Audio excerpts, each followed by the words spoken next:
Welcome to this online tutorial on the focus group method. Focus groups are a qualitative method.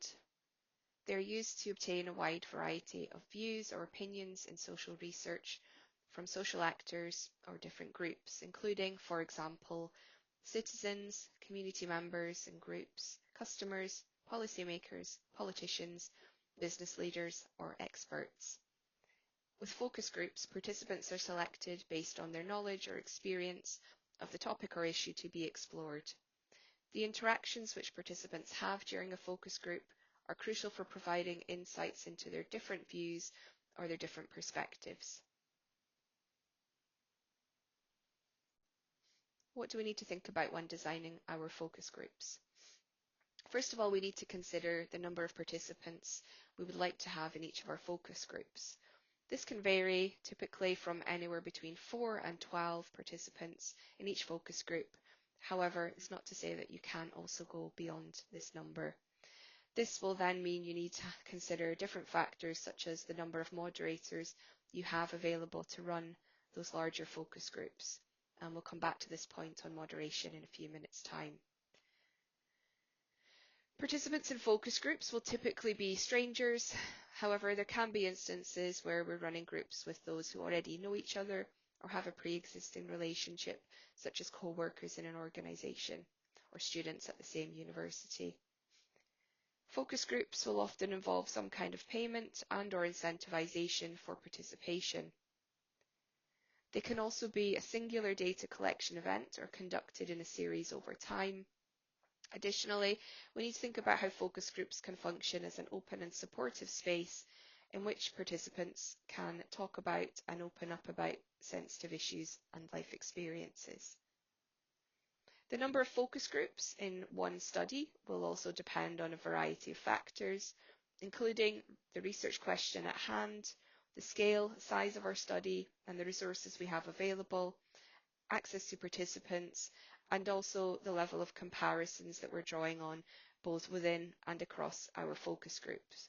And this relates to the importance of group composition, where we need to have assurance that participants have enough in common with each other to engage in a focus group discussion, but also they need to have varied perspectives to allow for debate or differences of opinion.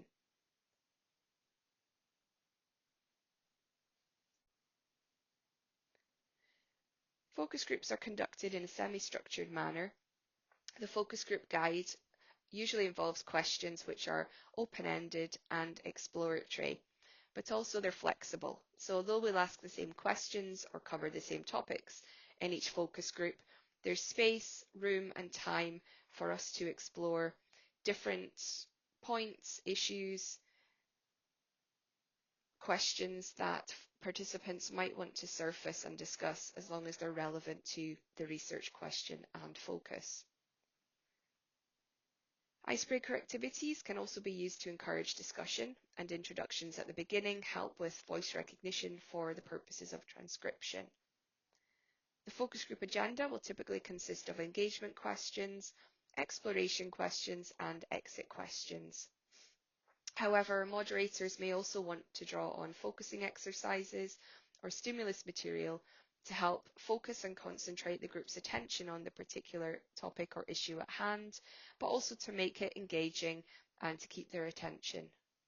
There are a variety of different examples of focusing activities that we can draw on, some of them mentioned here on the slide, but this isn't an exhaustive list.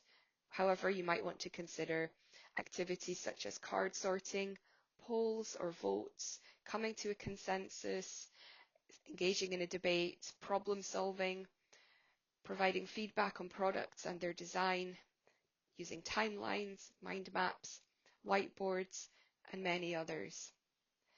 Another important factor in the design of our focus groups is how we can consider building rapport both between moderators and participants, but also between the participants themselves in each focus group. And essentially, rapport is a way of building trust. So icebreakers, introductions, and examples of those focusing activities and questions might be needed at the beginning of a focus group as well. Effective moderation is key to running a successful focus group discussion.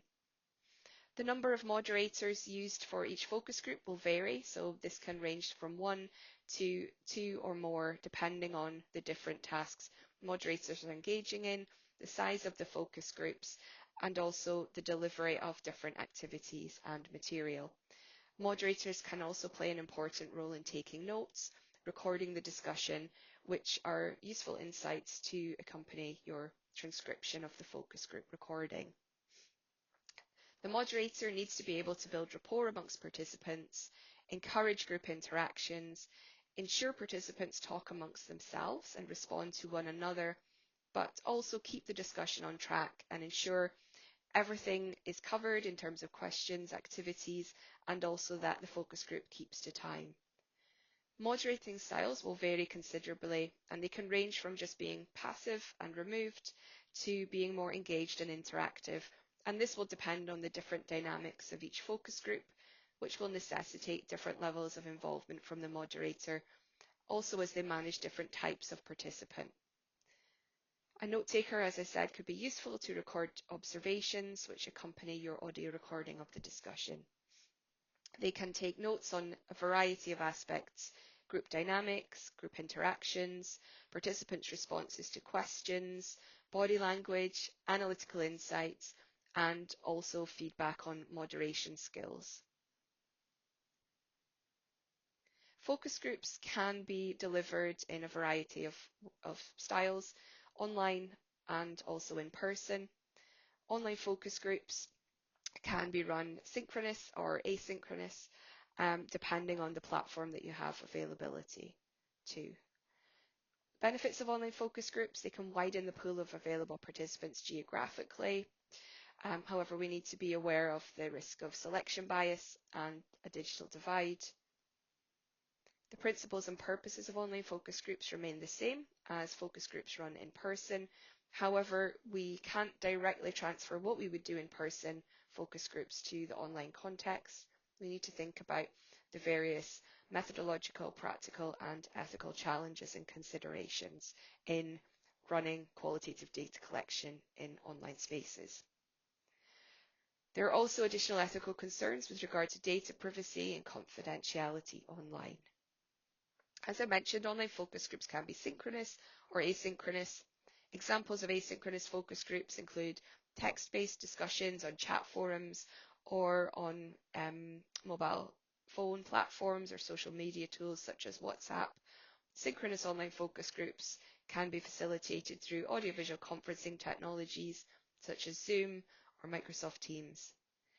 When we're moderating online focus groups, we have more work to do to foster group interactions, as these can often be disrupted by the detached and remote nature of online communication, which, for example, makes it more difficult to read body language and to foster a group setting and group atmosphere. The analysis and interpretation of focus group data requires care because focus groups generate different data to that which we might glean from, for example, individual qualitative interviews. We have to ensure that we analyse data within the context of each focus group discussion and avoid separating out individual statements or views from the focus group. The focus group as a unit of data has to be analysed in a way which recognises the context in which perspectives are shared and generated. The level of analysis that you want to use for focus group data can also vary. This can be from a more superficial analysis, which maybe produces a descriptive narrative of accounts, or a more in-depth analysis which draws on various qualitative data analysis approaches, such as grounded theory, thematic analysis, framework analysis, to really delve into the content, but also the meaning of the data and the interactions within the data. In qualitative research, reflexivity is now a key principle. So we need to, as researchers, reflect on the context and means of data creation and construction in our focus group research. We should consider the influence of moderators on the focus group, moderator positionality, and how the focus group discussion was created and shaped. When designing our focus groups, we must also be mindful of key ethical considerations, including consent, anonymity, confidentiality, privacy, and right to withdraw. Also, when we're conducting focus group research on sensitive topics or experiences, or where there are potentials for vulnerabilities or distress, additional mitigations must be taken to ensure safety and well-being of our participants. So to summarize this online tutorial, focus groups are really beneficial for helping us to address a variety of questions and insights in social research. However, they're not the same as conducting group interviews or conducting multiple individual interviews in one setting in a quick and efficient way. They're a different qualitative method entirely, and they generate a very different type of data where we're creating those insights through different perspectives, different views, and the interaction that our participants have and the way that they construct those together.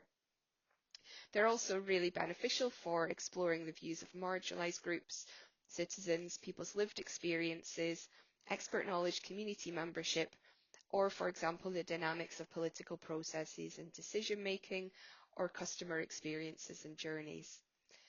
They are flexible, the way that we use them is varied, and their utility goes beyond merely exploring what people think to also helping us explore why they think as they do. They provide a unique insight in social research, which goes beyond those insights provided by other qualitative methods, such as individual interviews or surveys.